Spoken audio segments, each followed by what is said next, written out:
This video's effectiveness relies heavily on your willingness to engage with Indigenous literature. Please take time to watch each video referenced. Everyone ought to hear these voices firsthand.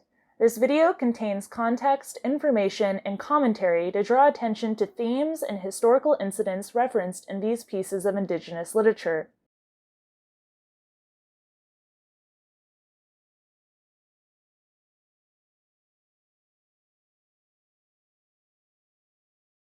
Frank Waln is a Sicangu Lakota hip-hop artist.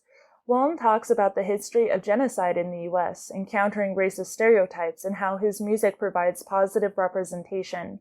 Waln remembers a prophecy that says his generation will suffer greatly, but also bring healing and cultural revival.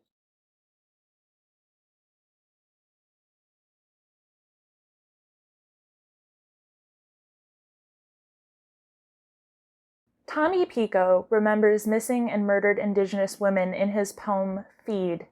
The National Crime Information Center reported in 2016 that there were 5,712 reports of missing American Indian and Alaska Native women and girls, and the Department of Justice recorded only 116 cases.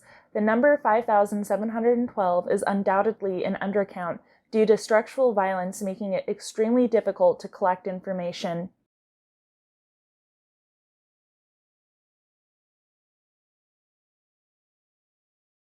In 2017, the Urban Indian Health Institute, a tribal epidemiology center, discovered 506 unique cases of missing and murdered American Indian and Alaska Native women and girls, while assessing the number and dynamic of missing and murdered Indigenous women and girls in a study of urban cities across the United States. To learn more about missing and murdered Indigenous women, please read the report in the description below.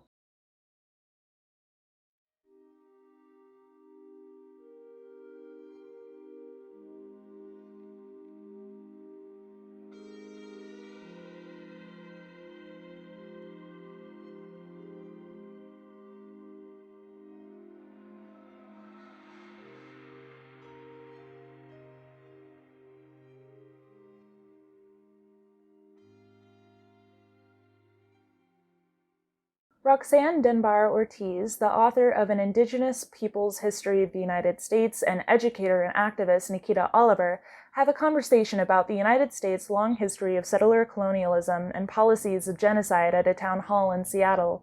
They discuss An Indigenous People's History of the United States for Young People, which is a comprehensive adaptation of the first edition that was restructured for middle grade and young adult readers.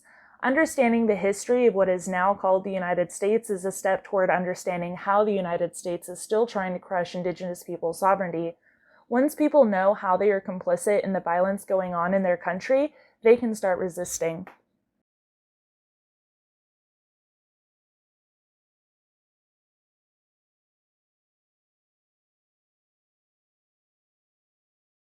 When Canada and the United States realized that for Indigenous peoples, remembering their culture, their language, and their ways of life kept their communities strong, they sought to destroy those memories by forcefully taking First Nations and Indigenous peoples' children and placing them in residential schools where they were abused and many children died. Dr. Jeanette Armstrong explains the intergenerational legacies of residential schools.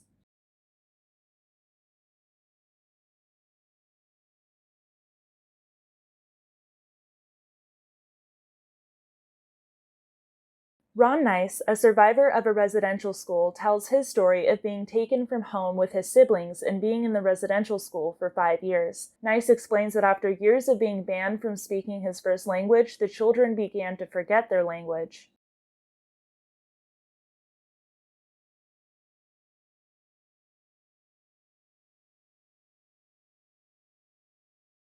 Kalina Lawrence, a citizen of the Suquamish Nation, is an independent Indigenous musician who remembers, lives, and celebrates her ancestral culture. Her album Epicenter was released in 2018, and her 2019 single, Lushootseed is Alive, is written and performed entirely in the Lushootseed language. You can get involved by learning more about the Suquamish Nation and donating to the Suquamish Foundation.